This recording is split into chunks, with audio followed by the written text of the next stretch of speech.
So now we are going to discuss ideal batch reactor. Ideal batch reactor. Why it is named ideal batch reactor? So let you assume a batch reactor.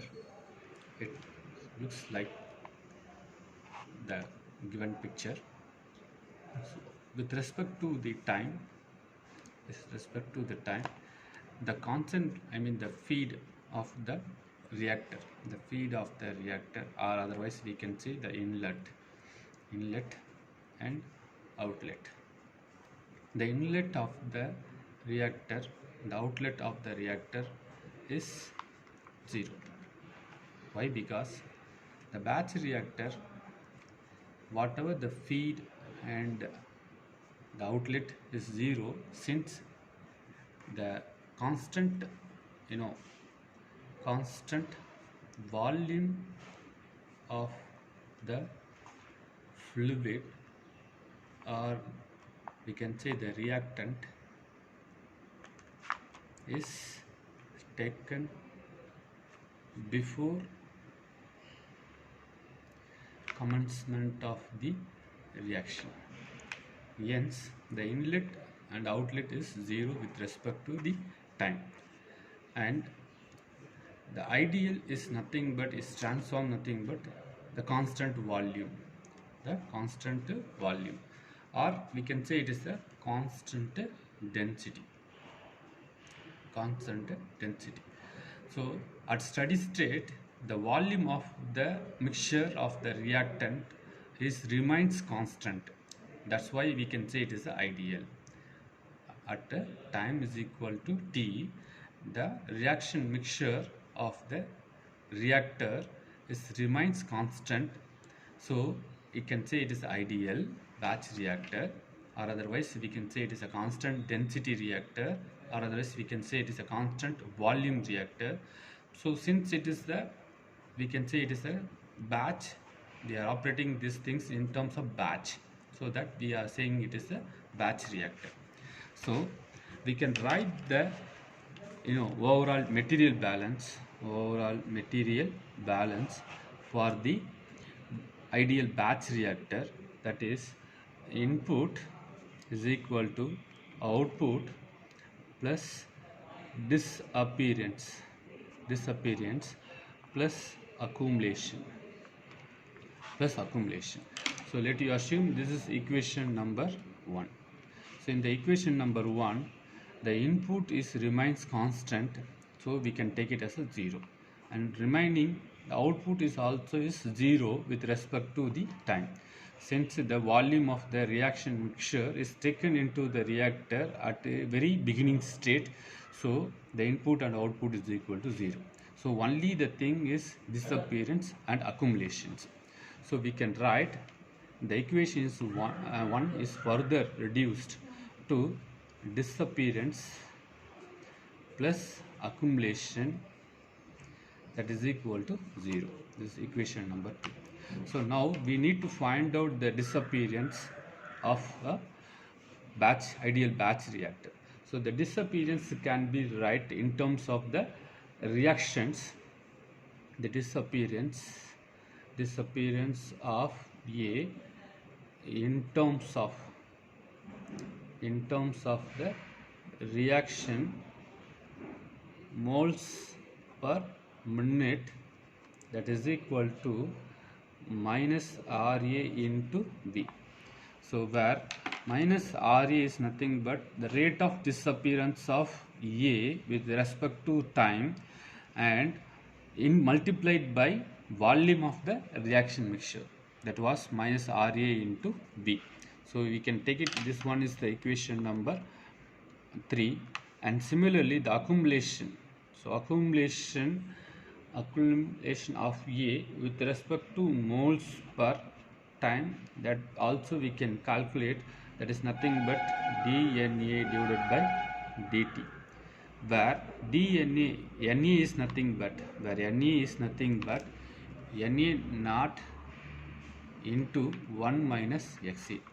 So further we can differentiate this NA dNA is equal to Na naught minus Na naught into XA, where Na naught is constant, so when you differentiate it will be 0, and minus XA into Na naught, so that minus of Na naught into dXA.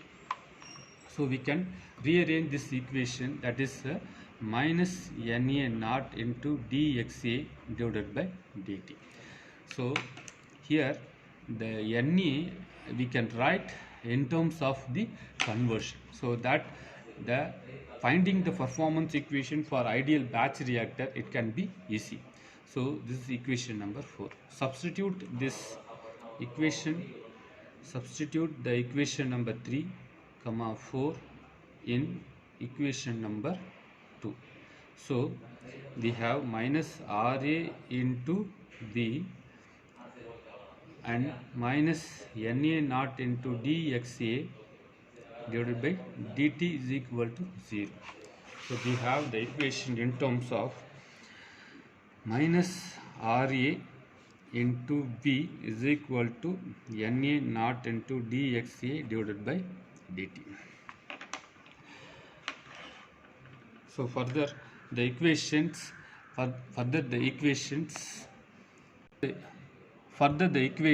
we can rewrite in terms of the variables.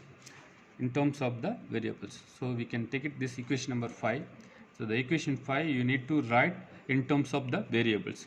So that is dt is equal to Na naught into dXA divided by B into minus Ra. So the equation number 6 can be integrating with limits when t is equal to 0, x is equal to 0, and t is equal to t, x is equal to xa. So substituting these limits in the equation number 6 and integrating the equation number 6, 0 to t into dt is equal to, that is Ca naught into dxa divided by minus Ra, integral 0 to xa. So this is the equation where t is equal to Ca naught integral 0 to xa dxa divided by minus Ra. So equation number 7 is the performance equation for the ideal batch reactor. In this equation number 6, the Ca naught can be taken from the equation numbers, that is Ca naught is equal to Na naught divided by B. So this can be obtained from the ideal gas law, that is PV is equal to nRT, where at P constant and nRT remains constant. So P is equal to N divided by V into RT, where this number of moles with respect to the ideal volume is nothing but your concentration. So this can be written Ca naught is equal to Na naught divided by V. So that's why we are writing, that is Na naught divided by V in equation number 6 in terms of Ca naught. And from the equation number 7, the ideal batch reactor performance equation value can be interpreted by the way of plotting the curve by the way of graph between, that is 1 divided by minus Ra into V versus Xa, and it gives, that is area under the curve, that gives nothing but T divided by Ca naught, the area under the curve which gives T by Ca naught. So this we can give from the equation number 7, so that we can able to find out how much time that is left in the reactor, so that the area under the curve which gives T by Ca naught. So from this we can able to know how much time is taken for the reaction is proceeded in the ideal batch reactor in terms of the Ca naught. And again the equation number 7, so in that the unknown parameter is nothing but the rate of reaction, so that is minus Ra. So this minus Ra, let you assume the first order rate constant is taken place. Assume that is the first order is taken place in the reactor. So minus in that the unknown parameter is nothing but the rate of reaction. So that is minus RA. So this minus RA let you assume the first order rate constant is taken place. Assume that is the first order is taken place in the reactor. So minus R is equal to K into Ca. Again, this K into Ca in terms of conversion we can write. So K into Ca naught into 1 minus Xa. Substitute this in the equation number 7 and we have T is equal to Ca naught integral 0 to Xa into dxa divided by k into Ca naught into 1 minus Xa. So Ca naught it cancel. So we have T is equal to integral 0 to Xa dxa divided by k into 1 minus Xa. Again, if you are going to integrate this equation, we have T is equal to 1 divided by k is constant, and we have that is integral 0 to Xa dxa divided by 1 minus Xa, and integrating this gives T is equal to 1 divided by k into ln of 1 minus Xa. So that is the thing, and which gives that is T into k, T into k is equal to ln of 1 minus Xa. So it's very similar to we have the first order irreversible stoichiometry performance equations. So apart from that, when it is T is equal to 0 and it gives the Xa, it is simply the ideal the ideal batch reactor is follows the first order irreversible stoichiometry equations performance equation alone. So again, this can be used and find out the rate constant values use of the first order irreversible stoichiometry performance equation, so that the performance equation is finally fall on the first order rate.